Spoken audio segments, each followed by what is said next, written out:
to Community 112. Today we have Grace Beachy, and Mary's going to be helping me out.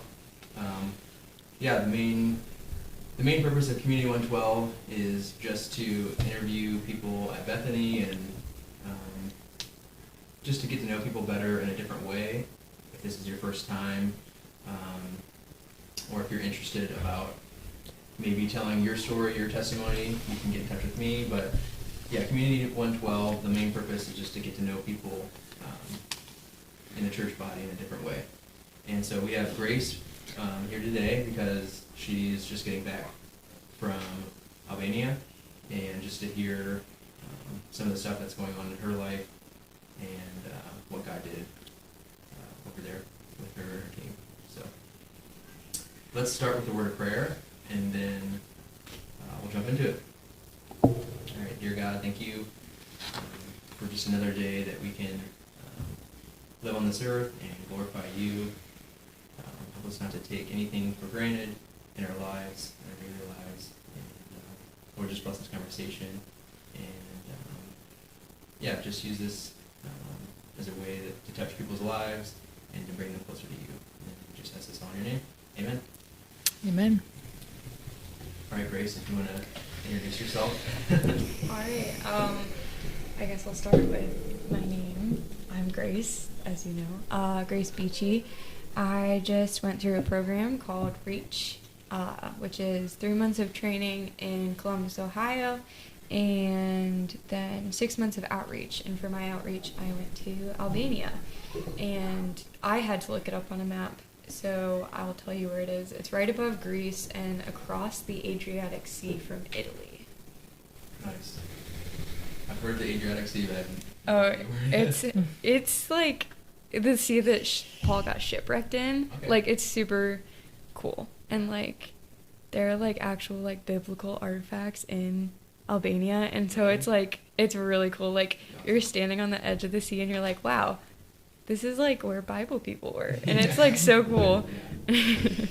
Wow, I did not know that. Yeah. So that's pretty awesome. All right, we're just going to jump into some questions about yourself, just to get to know you, and then we'll talk about your trip a little bit better, a little bit more. What is a funny story from your childhood? We'll just jump right into that one. Wow. I'm sorry if you were at my brother's wedding because I told this story, but when I was little, I wanted to do everything that my brothers did, and like everything. So that included like jumping on the trampoline with them, which like resulted in me breaking my leg, and like I also really wanted to play video games with them, and we had a GameCube, so they obviously didn't because they were in middle school. They didn't want me to play with them, so they would take a GameCube controller and say that it was special, and like this one was mine, and it had to be plugged into the back, but there are no plugs in the back of the GameCube controller. And so then like whoever was winning, they would say that that was my square. And so now I'm just like really, really bad at video games, because like I'm like, oh, I'm doing so good, and then I'm like, wait, that's not my square, and like I'm like completely going off the side of the road. Yeah. That's awesome. So if you have brothers and sisters that are younger than you, that's a way to play video games with them. For sure. Getting their controller. Okay. Let's see. What's one of your favorite passages in the Bible? I actually picked out 3, so like whatever, I can stop. But the first one, I just really like all of Romans 8. It's a solid passage. Like, it kind of looks like a rainbow if you flip my Bible to that page, because like half of it is highlighted. So yeah, I just like, I'm not going to read any of it because it's a well-known passage and it would take a while. But then I also have Proverbs 16, 1 through 9, and that's the passage. It says, the plans of the heart belong to man, but the answer of the tongue is from the Lord. All the ways of men are pure in their own eyes, but the Lord weighs the spirit. Commit your work to the Lord, and your plans will be established. The Lord has made everything for its purpose. even the wicked for the day of trouble. And I'm going to skip to 9. It says, the heart of man plans his way, but the Lord establishes his steps. And yeah, that hits. I really like being in control and like, so. Don't we all? Yeah. And then I also have Psalms 116. I remember I flipped. The reason I found it was because you I think we were supposed to be in a different passage in Psalms, and I flipped to this one. I was like, oh, this one. I like this one instead. I'm going to not pay attention. I'm just going to read this. But my favorite verses from it are verse 2 and verse 8 and 9.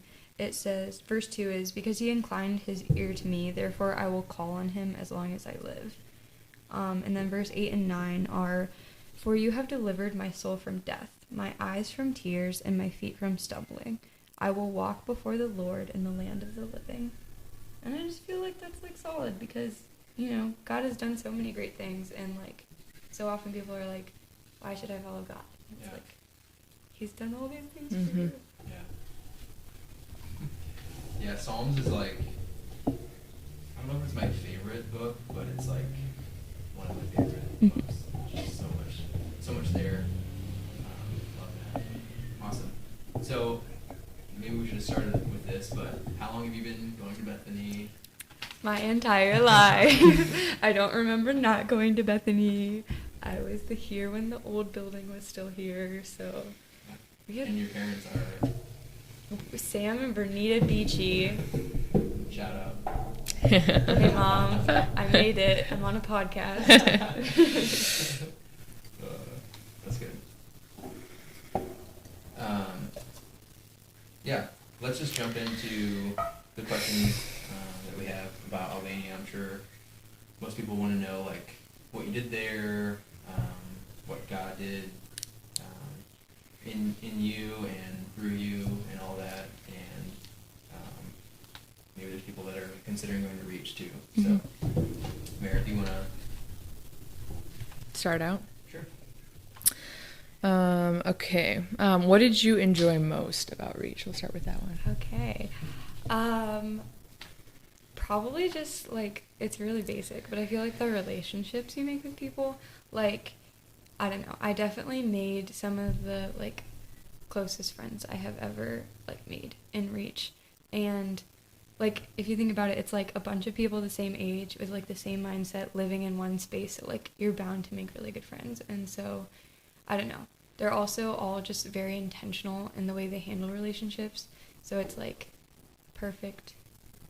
I don't know why I thought of a garden that has the perfect fertilizer for everything to grow, and so I don't know. Just some of the friends I made there, I will appreciate and continue hanging out with forever, and that was really cool. Also the food, Susanna, the cook there, 10 out of 10. And then in Albania too, the food is amazing. So yeah, relationships, food, the speakers are good also, and yeah, just it's good. Okay, so how does Reach work for those of us that have never done Reach, the whole process? Okay, so it starts off with you sending in your application, you got interviews, once you get accepted, you go into this little pre-DTS thing, and I don't know exactly what the correct word for it is. It is for it, goodness. But you read a book, you do specific things, and then in August, at the end, you go into DTS, which is discipleship training. And you're living in Columbus for 3 months. You're doing outreaches with your team and life groups and Bible studies, and you're sitting in a lot of sessions, which are really good and geared towards short-term missions specifically, and just there's a lot of what is the word? Goodness. Application, discussion. Well, yes, I'm trying to think. It's when you get angry at someone, confrontation, Okay. Confrontation training. I can't think of the actual word for it, but how to handle confrontation and how to do it well without making you sound really angry at people, and also just a lot of personal growth stuff too, because they're you all are a bunch of teenagers, and I don't know, it's really intentional and Sounds like something that Everybody could use. Everybody can, yeah. that's cool. This isn't a question on there, but something I thought of was, how did you feel when you found out you were assigned to Albania? Because not everybody goes overseas. Yeah. So This next year, for anyone who's thinking about Reach, this next year they're trying to send as many teams out of the country as possible. So like, if that's what was making you hesitate, sign up. But my year they sent 2 teams in country and 1 team to Albania, and they had like announced that there was a chance of sending people to Africa, and I was like, that is like my top choice. Mm-hmm. And so I was kind of bummed at first, and I was like, I don't want to go to Albania. Like before I like found out that's where I was going, I was like, I want to go to like New Mexico or like Arizona. That sounds so fun. And then I like kind of forgot about it, in all honesty. And I found out I was going to like that Africa was no longer an option, and I found out I was going to Albania, and so I started like I freaked out, and then I was like, where even is Albania? So I just remember I found out like while I was getting ready for work, so I was like really excited, but I couldn't like express it fully because I was like, I have to go back to work like now. So yeah. Awesome. And then like while you're going through the pre-training stuff before Mhm. you leave, like you don't, when do you find out where you're going? I'm trying to think. My year, it was kind of weird because they were looking for team leaders, and so they weren't even sure if they were going to have a team leader for Albania, but then Kurt agreed to, so they were like, yeah, we're sending a team. And so we found out later than normal, but I think, that's a really good question. When did I find out? Like a month before? I don't really remember when you're supposed to. So a month They- before you leave, you find out. No, not out of the country. Before you go to Columbus, I think is Okay. regular. Okay. Sorry. Gotcha. But yeah, normally they like when during the interview they'll be like, okay, like let you know if you're Yeah. accepted, or like they tell you in the interview, and then they're like, you can expect to like find out like at this time. So they give you a heads up for when you're finding out. But All right. What was your biggest difficulty in Reach?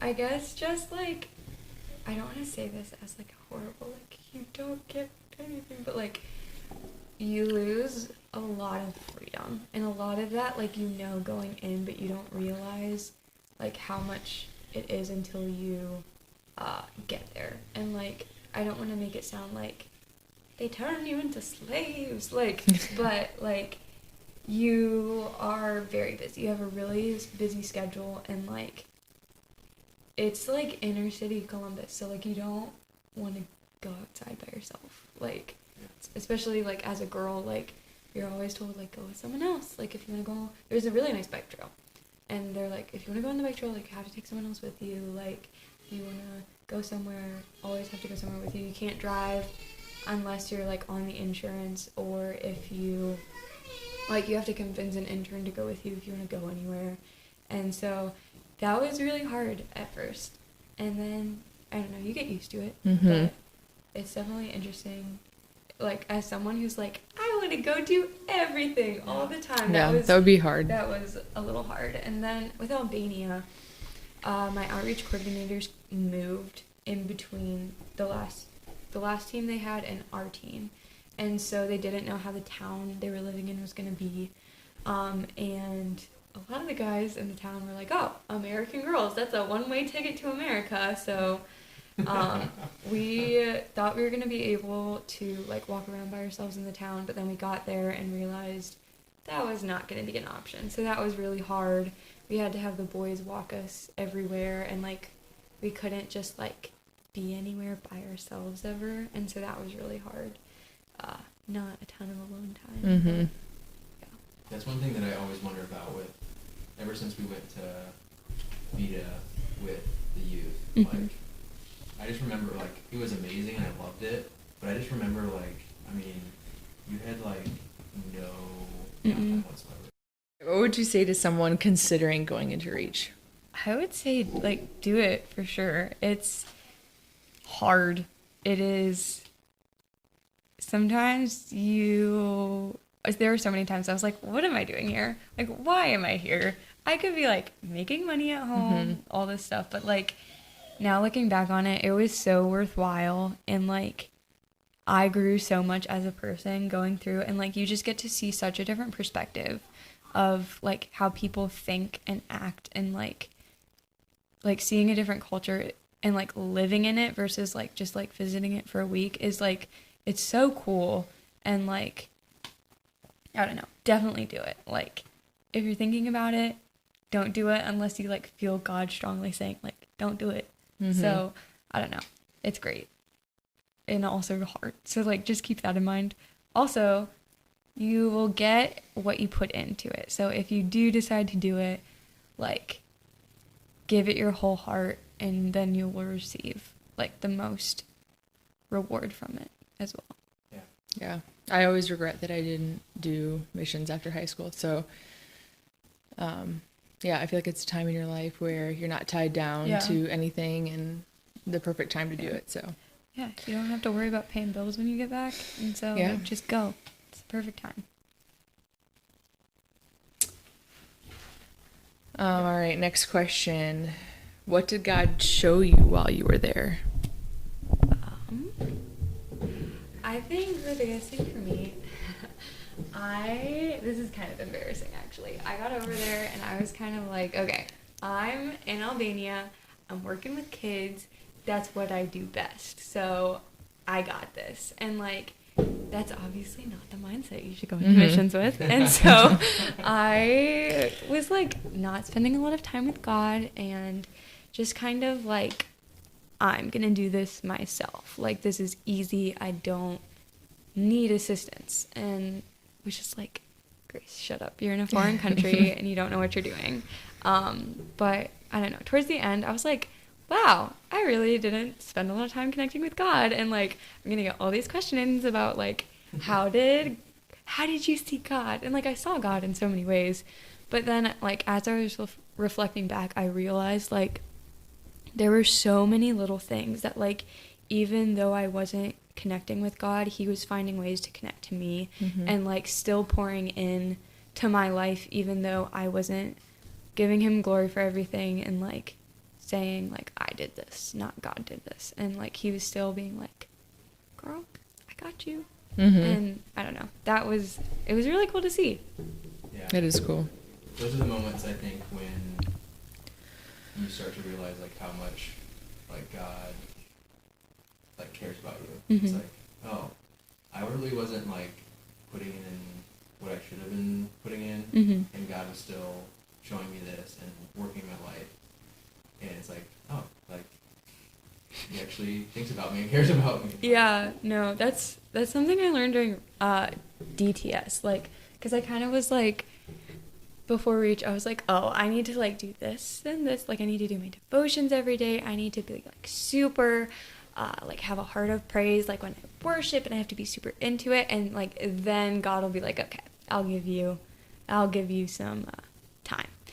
But then, like, during Reach, I was, like, just taken back with, like, wow, like, God, like, loves me, like, for no reason. Like, I, like, treat him like crap. That's the word I was looking for. Crap. All the time. And, like, he still is just, like, I don't know. He, like, his son literally died for me. And, like, then he took me and, like, made me his daughter. Like, he put me, like, on the same field of love that he gives Jesus. And, like, I don't know, that, like, it finally sunk in during DTS, and I was like, holy crap, dude. It's a good moment. So what exactly did you guys do over there with your team? Okay, so we helped I mentioned earlier that my outreach coordinators, they had recently moved to a new town. They had a church started and a kids program, but it was pretty small.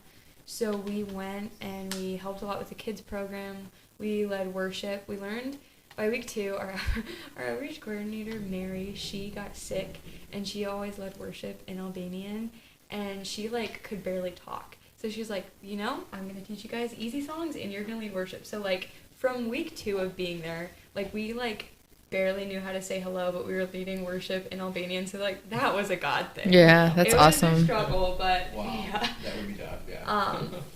But we did a lot of language lessons and stuff because Albania, for those of you who are watching the video, I'll show you, but this is like the language tree, right? And it kind of branches off like English, like Romance languages, and then Albania is like out to the side, entirely doing its own thing. So it took a lot of training, and we're still not fluent at all, but yeah, so we did a lot of language. Lizzie, the other girl on my team, and I, we worked in a preschool on Thursdays and Fridays, and then the boys came in the afternoons to do a school program. And I think in January we started teaching English lessons, and from that we actually got a lot of kids coming to our kids program in the morning, so it actually like tripled in size. It was really cool. It was a handful doing this. Some of those kids were crazy. But and that probably being able to communicate the best. yeah, like you could tell them no and like stop, and that was like about it, and they would like, you know, that doesn't really work with kids. Yeah. There were definitely kids that stopped coming once the English class was finished, because there got to be so many kids that we just like couldn't anymore, and like they were all really disrespectful, and not all of them. Several of them didn't actually want to learn English. They were just kind of there because it was a place to be, and we wanted to have like a safe place for them to be, but we didn't. They were just being menaces, and we kind of ran out of material, and like we were like, okay, we're spending all this energy like making plans for like lesson plans, but like they're not even writing anything down, so like it's not really worth it. Yeah. So we stopped doing English classes, but then there were still some kids that came, which was really good. It made us very happy, and like it was cool because the boys and my teammate and I lived in different apartments on different streets, and so like they were able to reach some of the kids that like we would have never been able to, which was like, I don't know, that was really cool just because of like location, even though it was like one street down from each other. So do you feel like you were able to like have conversations or get your point across with the people there like by the time you left, or? Kinda. The kids like learned pretty quickly, like they cannot understand us. Okay. Like we could ask like, how are you? Like how is school? How is like this? But we could never like have them like sit down and like have like a good conversation with them. But like we definitely did make connections, like, and it was really cool because like when we were leaving I was like, there's like no way like the kids, like, yeah, they're gonna miss us because we like gave them a lot of attention and love, but like there's no way like they're gonna like freak out about us leaving. And like then the one girl, oh my gosh, it broke my heart. She was like sobbing and like gasping for air when we left, and I was like, I don't know, it was just like, I don't want to say it made me happy, but like it was nice to know that we were gonna be missed, and like It was like affirming. yeah, and I was like, okay, we did do something here, and like they're so sweet. I feel like kids can pick up more than what you think too. Yeah. So I'm sure they picked up a lot. And okay, so the people there, am I saying this right? Host family? Missionaries or? Yes, the technical word for it is outreach coordinators. They coordinate our outreaches. They work for CMC or? They work for VMM, Virginia Mennonite Missions. Okay. Their names are Dan and Mary. They're great. Love them to death. I can't say anything bad about them. That's what I was trying to say. Yeah. But they lived in Albania in the early 2000s with their kids, and then once their kids kind of reached like middle school, high school, they moved back, and then in 2018 they moved back to Albania in a different area, the area where we were, and just like decided to reinvest themselves in Albania, and it was, I don't know, how they do outreach is not what I expected at all, but it was like, I don't know, it was really, really cool just to be able to see that and how they like live their lives. Yeah. Awesome. And so when you said Mary, she's the one that got sick. Yeah. Okay. Yeah. Cool. How do you feel like your transition has been coming back from Reach?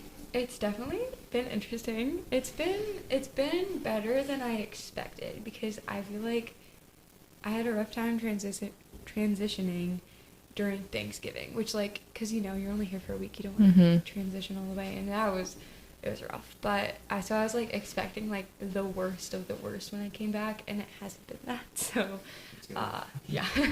So it's been good. It's been a lot of slow days. Like, a lot of it has been like, oh, we should grab coffee. So like, I won't have anything at all for like an entire day except for like getting coffee with like one person. So it's been pretty chill. Still definitely not unpacked. But for those of you who don't know, my brother got married a week after I got home. So like, I had jumped headfirst into wedding stuff, which was, I didn't think so at first, but it was pretty stressful. Yeah. Wedding planning. Yeah. It's a lot. And especially since I had no context for anything. I was like, I'm here. What do you want me to do? Yeah. But it was good. It was really good. Yeah, I've just heard from different people that have done missions, like short-term missions, that when they come back, it's kind of, we were talking about your transition. Mm-hmm. Sometimes it's kind of hard to transition, but the other thing is, like, they come back, and like you said, your schedule's really busy, and you're doing all these things, and a lot of it's like guided, like, okay, this is what we're going to be doing here. And so when they come back to their church, it's kind of hard for them to like figure out how to use what they learn in the local body, and it's also like maybe they feel a little bit out of place, like, I don't really know how to get plugged in. Yeah. And so I guess my question is, like, how can you use what you learned there for, like, to benefit the local body? One thing I'm going to mention really fast. We came back for 10 days as sort of a re-entry, and we had a lot of sessions about, like, how on earth do you process everything that just happened? And, like how can you work on re-entering your church? And, like, it was really good. It was, like, a lot of it was, like, hey, not everyone's going to want to hear, like, every single detail. And, like, that was good to hear. It was like, okay, but I don't think you do that anymore. Yeah. But, oh goodness, what was I saying? And you said it's like 10 days? Yeah, it was 10 days. Wow. It was. I didn't know they did that. That's it's very helpful, because, oh my goodness, if they would just drop you straight back into your home life, goodness. But they were saying that. Can you repeat the question? I'm so sorry. Yeah, like what can you take from what you learned in Reach and apply to the local life? I guess one thing they also said is, like, hey, people often have a tendency to, like, be kind of angry at their church when they come back, which I'm not angry, don't worry, church. Everything is good. But they kind of explain, like, because you are in the mission field, you're used to, like, really evangelical preaching, and, like, I'm not sure if that's the correct word, but, like, like, it's a lot. It's a lot of the gospel, like, over and over again, and, like, you're used to, like, preaching that, like, not, like, help you reinforce values, but more like, this is Jesus, like, this is who, and so, like, a lot of people can come back and be, like, confused about, like, why that isn't happening in your home church, and it can lead to a lot of frustration and stuff. And so I guess just, like, learning that, like, you can bring in the new way of, like, sharing the gospel and, like, encouraging believers, how, like, the way that you learned to do it in outreach. And I think also, like, the church that we were in, it was very, like, basic stuff, and, like, I feel like not so often, but pretty often it's easy to get sucked in and like, this is the Greek meaning for this, which is really good. Yeah. Like, this is the Greek meaning and the Latin meaning, and like, he said the word "the" 3 times in the verse. Like, this, it's the Trinity. Yeah. But like, I don't know, just like taking a really basic perspective on stuff. And also like, we did mainly kids ministry, but it was like in a different language. So you had to like try new things to like get connected with the kids in ways that weren't necessarily speaking. Yeah. So I feel like that would be really helpful as well. Like, just like you learn a new aspect of how to communicate without verbally communicating, which I think is, which you don't really think about. Yeah. We all speak the same language, but yeah, there are different ways that you can encourage people or like show them different things or share the gospel like through your actions versus just being able to say it. Yeah. So that's good. I hope that made sense. I feel like I just kind of like word vomited it. Yeah. That's good. So, we didn't talk about this beforehand, but I had heard that you were gonna like maybe get involved with the kids ministry at Bethany. Yes. Okay. I had talked to Karen about it over Thanksgiving when I was home, and I need to talk to her about it again. But just to like go over stuff. But I was hoping to kind of just like follow her around and like be her assistant. Like, Okay.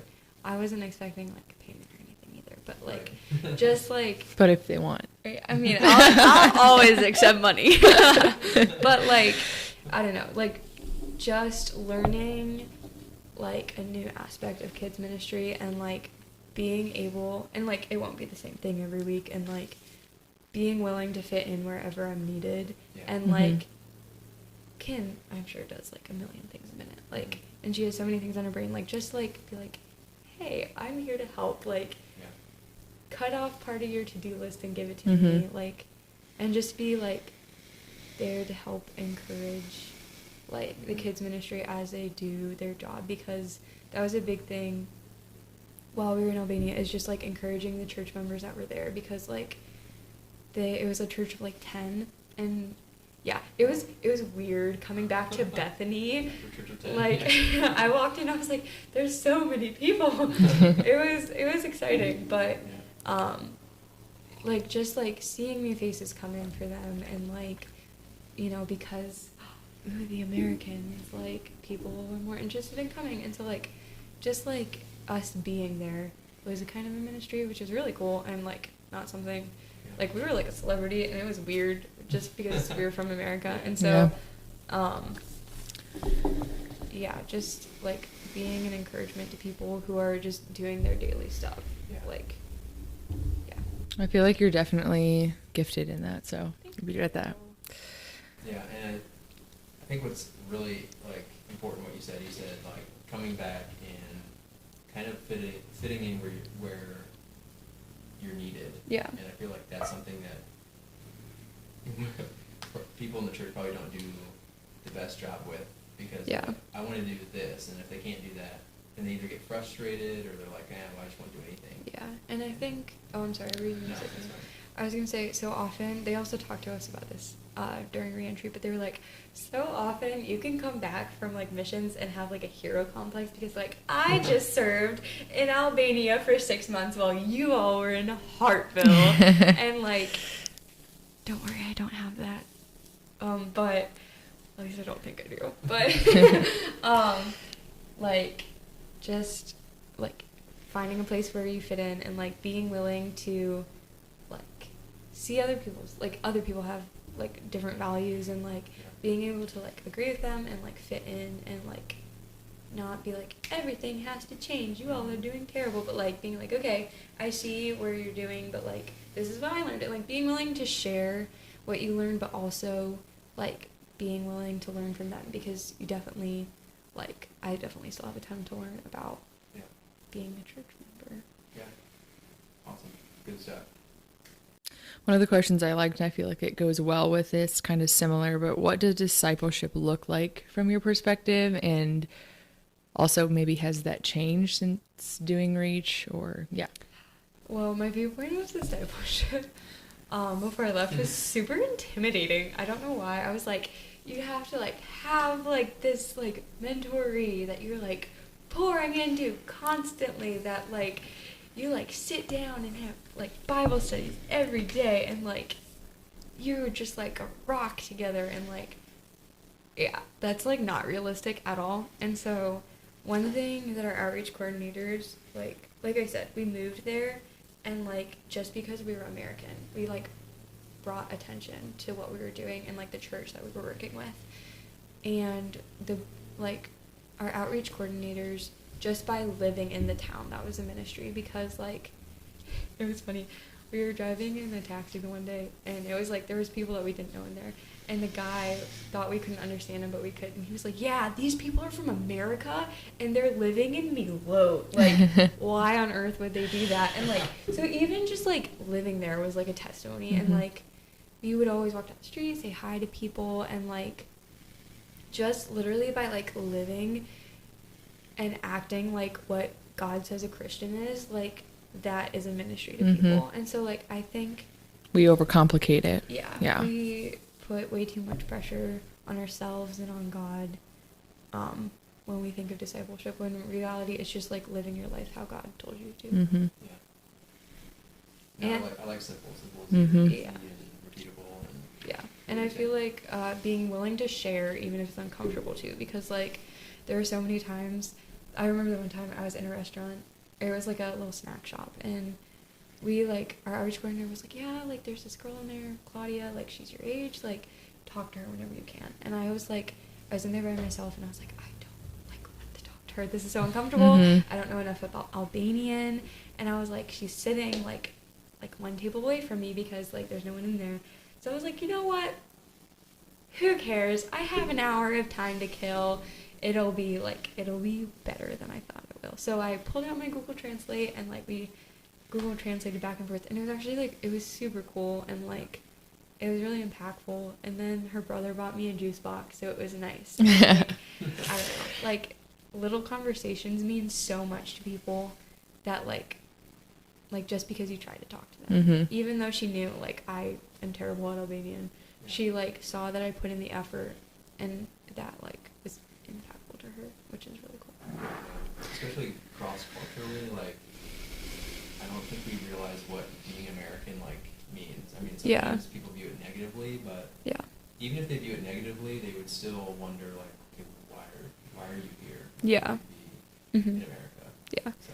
That is a question we got a lot. Like, Albania, their dream is like, you make it to America. You make it to America or England, but like America is like the place to be, like the land of milk and honey. Like that is like the dreamland. So when people, they would be like, you're from America, and we'd be like, yeah. They would be like, why are you here? And we'd be like, well, because we want to be here. We want to take care of you guys. And so, and also, I want to say something about, if you guys are going to reach or doing anything mission minded, don't go in with a mindset of, we're here to teach you. Like, we are here to like help you guys. You guys need help. Like, they don't. They are out there living their lives. They're doing fine. Like, you are there to spend time with them and make relationships with them, not to fix them, because nothing is wrong. That's just their culture, and it's okay that it's different from ours. Yeah. Just good advice. It is really good advice, and it's good advice for even ministering to people in America. Yeah. So I'm curious to your response to this too, because this is also deals with discipleship, but I just read a study from Barna, and it said it was asking like teenagers about their faith and just different questions. But at the end of the study, they came up with that only 10% of teenagers, they call it resilient disciples, like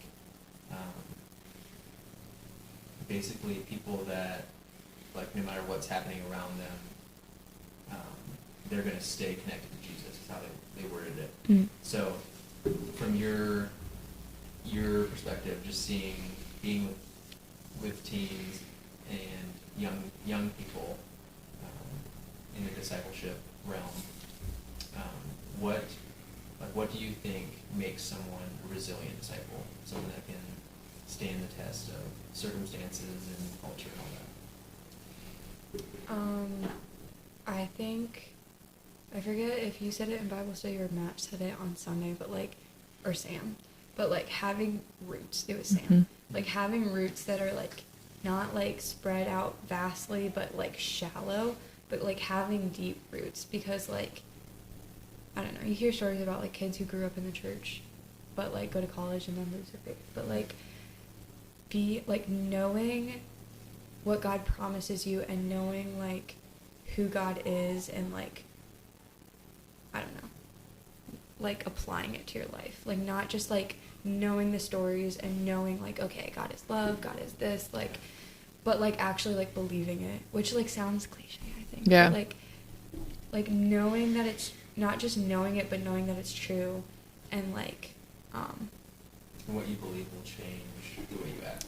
for sure. And like also making your faith your own, because like so many people are like, well, I only went to church because my parents did, but like at some point you do have to like distinguish a difference between like, okay, my parents believe this, and like if there's something like that your parents do that you're not sure, like my mom wears a skirt and a veil, I don't, and so like there was a time where I was like, okay, there's definitely a reason why my mom does this, why don't I? Like, should I feel like I should? Like, and like look into the biblical truths of like why people do things, and like applying it, like, okay, how do I see this? Like really making your faith your own, I guess, Mm-hmm. is the biggest thing. Yeah, definitely. Yeah. That's something we talked about with the girls the other week, is just making your faith personal to you and also making Jesus personal to you, because I think that changes everything. Yeah. Yeah, just to wrap things up, I'm sure people are going to be wondering how they can pray for you now that you're back, and yeah, just what can they do for you? So how can we pray for you? Well, I was talking to Mary about this a little bit, but I applied for one job and I am banking on it, so just pray that I get it.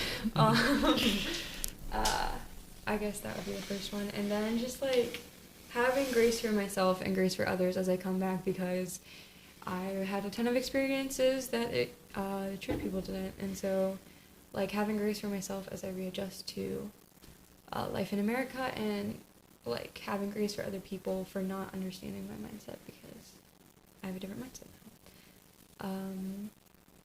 There's something else. Oh, for those of you who don't know, I'm moving to Columbus in January to do an internship with RI again. So just pray for that transition and that I would just be able to do that well. Okay, awesome. Eric, you want to close us? Sure. Okay. Dear Father, I just thank you for this time together with Grace, and I just thank you for all that you've been doing in her life over these past few months at Reach, and everything that you have shown her, and just the ways that she has grown. And I just pray for her now as she transitions back home, that you would just continue to make it a smooth process, and as she just fits back into her role at Bethany, and in the youth group, Lord, that you would just be with her and guide her. And also as she's looking for a job, that you would just be in that situation as well, Lord. And if the job that she applied for is what she is supposed to do, Lord, I just pray that all would work out in that situation. And I just ask too that as she leaves again in January to live in Columbus, Lord, that that would just be another time of growth and learning and pouring into the students there, Lord. And I just thank you so much that she was willing to go and just be your hands and feet, Lord. And I just pray a special blessing upon her life as she goes from here. I would just ask this all in your name. Amen. Amen. Amen. Thanks, Grace. Thanks, Grace.